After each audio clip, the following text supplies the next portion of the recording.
What's up, universe? Merry Christmas. It's Tuesday, so you know what that means. Topic Tuesday coming at you.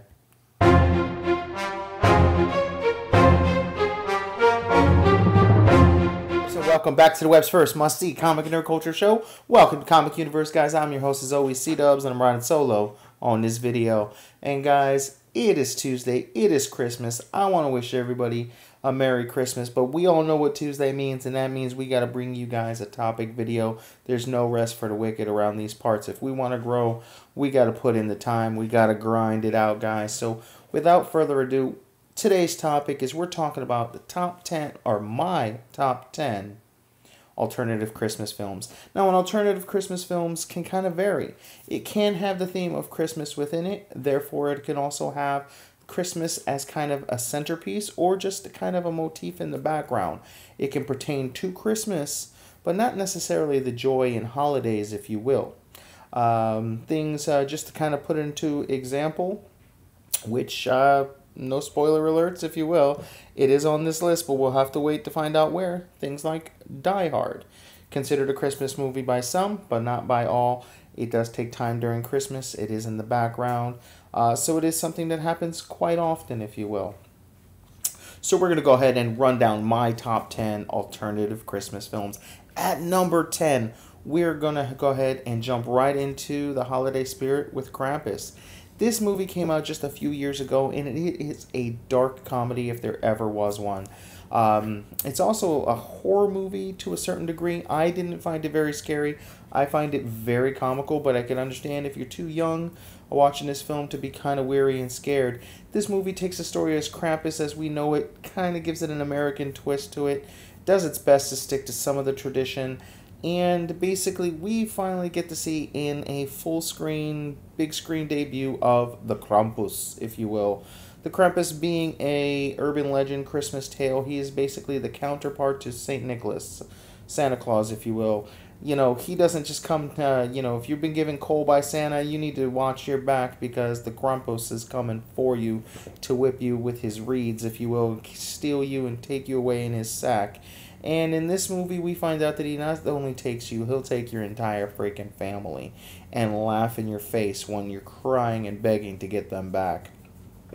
And you just basically turn into one of his Christmas ornaments, or I believe it was actually a snow globe in his demonic lair, if you will.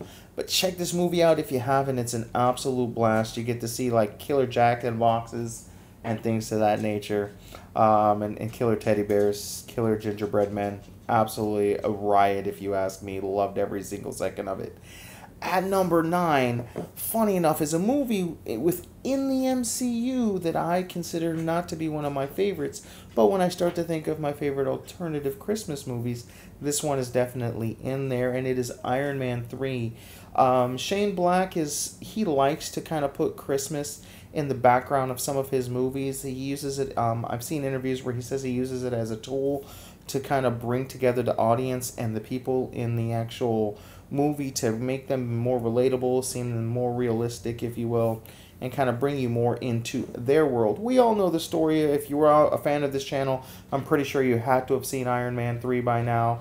We see Tony dealing with some PTSD. And what's up, buddy? My dog Mikey's trying to jump in my lap.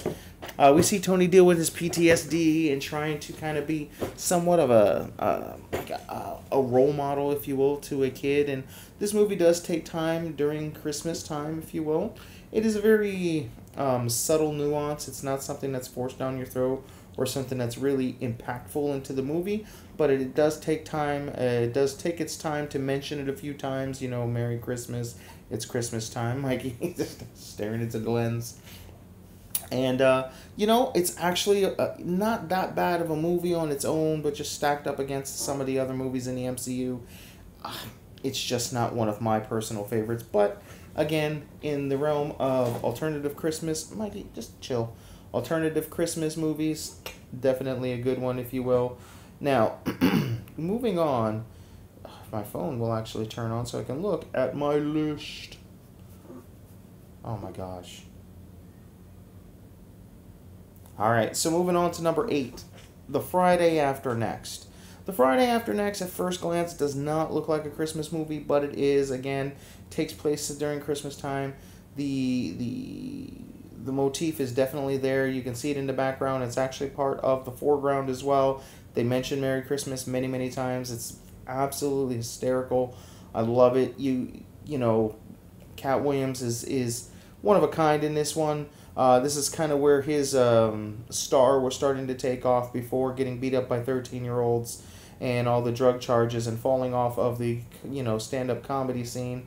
You know, this was him kind of coming into his own. Of course, Ice Cube doing his thing, and unfortunately, you know, we never really get Smokey, if you will.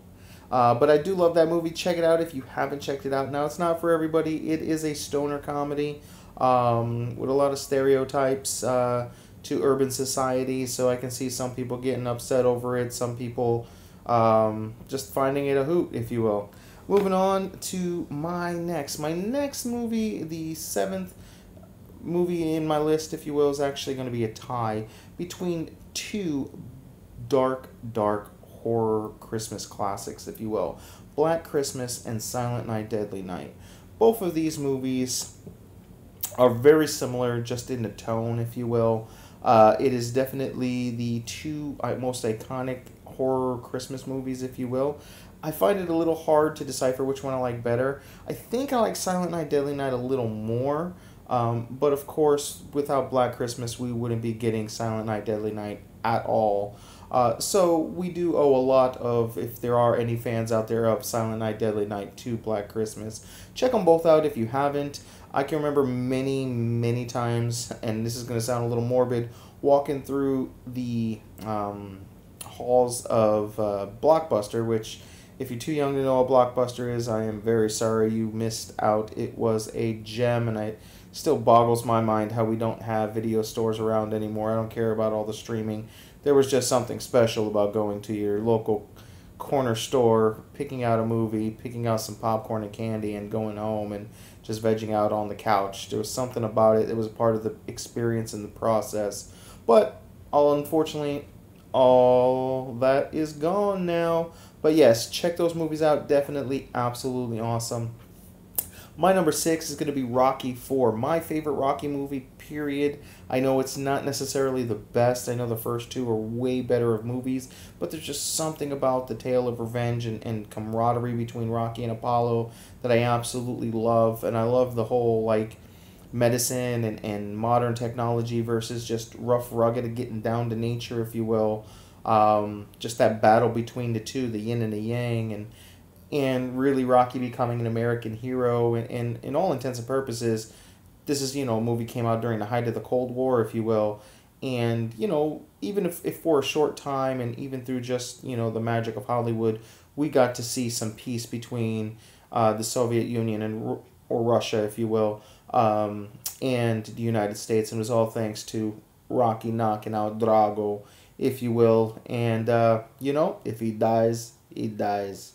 And moving on, Edward Scissorhands is going to be my next movie. This is a movie that it just randomly popped in my head. I was like, oh yeah, this is definitely a Christmas movie. You get the snow, you get the feeling of family throughout the film. It does take place during Christmas time. I actually did see the movie when it first came out in the theaters as a kid during Christmas time. It was like just maybe about a week or so after my birthday, which is December 4th. So this holiday season, you know, is always really close to me personally, and I just had to go see this movie. And to be honest, it's probably next to the first Nightmare on Elm Street, my favorite Johnny Depp movie, and maybe even the first Pirates. After that, it's just I have this love-hate with Johnny, especially nowadays, where I just feel like he just phones it in and acts the same character over and over and over again. Hoping that he kind of sees that and kind of changes it up moving forward in Hollywood. But yeah, definitely check this movie out. If you've never seen it, I feel really bad for you. I don't know what you've been waiting for. This movie's really good. Also stars Winona Ryder in it, and she's pretty good in it. I know my wife's not a big fan of her, but this movie is great. You really get to see Edward really just deal with not being able to actually physically touch anything, and him being so close to actually having hands, and then seeing his father die basically on Christmas Day. and it's just really heartbreaking, and it's a very touching tale. And definitely go check it out. I absolutely love it.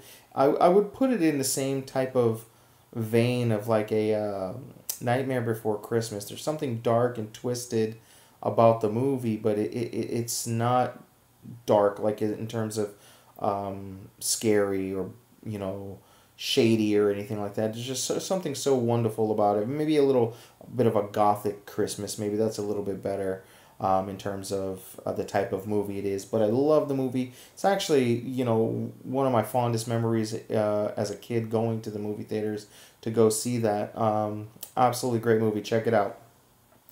Next on the list, we're talking in my fourth place, Trading Places, starring the great Eddie Murphy and the great Dan Aykroyd.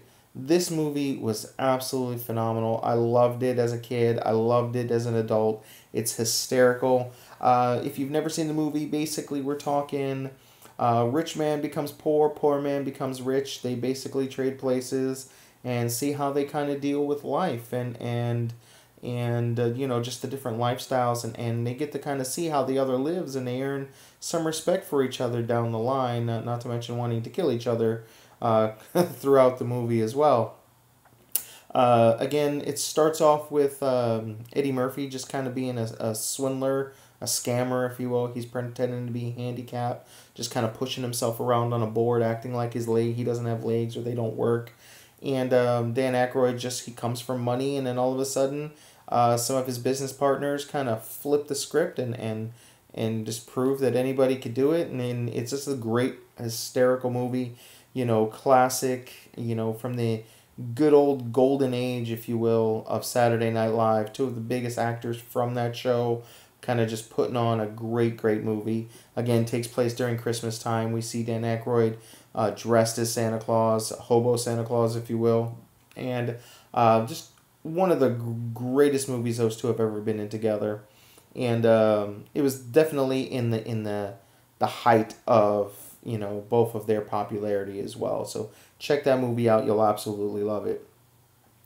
All right, now down to my final two, if you will. Sorry, my final three. Now these three, when thinking about them, I could interchange them at any point in time and absolutely be okay with it. But my last real thinking about it, this is where we ended up. So at number 3 is going to be Die Hard.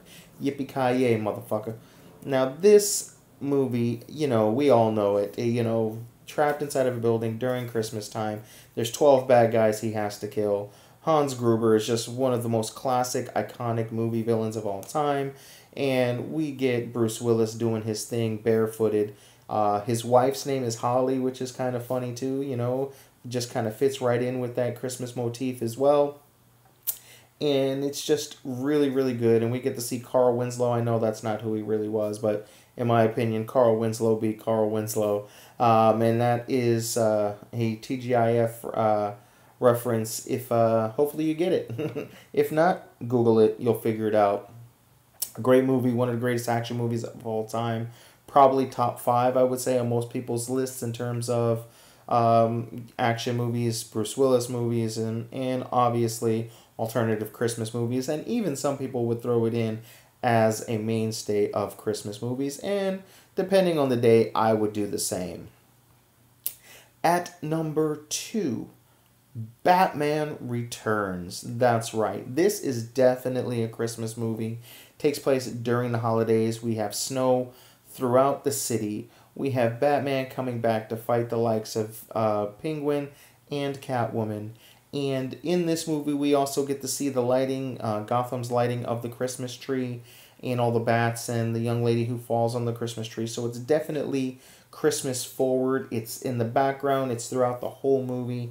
And in all honesty, it's my personal favorite Batman movie. I know it has a lot of cheese, and I know some people actually don't like it. But for me personally, I just love the Penguin in this movie. He's just absolutely terrifying. Very creepy. One of my favorite games of all time too was the Super Nintendo version of Batman Returns. Such a difficult game at the time when I was a kid. And just absolutely loved this movie. And It's just great. And if you haven't seen it and you're a fan of this channel, what's wrong with you? Get back, go check it out, and come on back for number one. And at number one is actually one of my favorite movies of all time, period. Probably, I would say, definitely my top 10, and I would maybe even say top 5, okay, is the great Gremlins, if you will. I love this movie so much. It's another dark comedy slash horror movie slash Christmas movie. It stars the lovable Mogwai Gizmo, if you will. And we all know the 3 rules. Don't feed them after midnight, don't expose them to bright light, and don't get them wet. And what happens, of course, Gizmo gets wet, spawns some siblings, if you will. And from there, those are not actually as good as he is, and they turn into gremlins, and they wreak havoc on this small town. Now, some of the characters that you see get their, comeuppings definitely deserve it throughout the film, but some do not, and you start to feel sorry for some of them, like Billy's mom and the neighbors, if you will. Definitely the cat lady definitely deserves it. The lady from the bank, I can't remember her name, but yes, she definitely is one of the people the Gremlins terrorize that for sure deserves it. Absolutely great movie. If you haven't seen it, it's one of Steven Spielberg's best works in my opinion, and hopefully we'll be getting a sequel here soon, the 3rd movie in the franchise. Hopefully not a reboot, just a continuation, and I'll be a happy boy. So, Universe, that's my list of my top 10.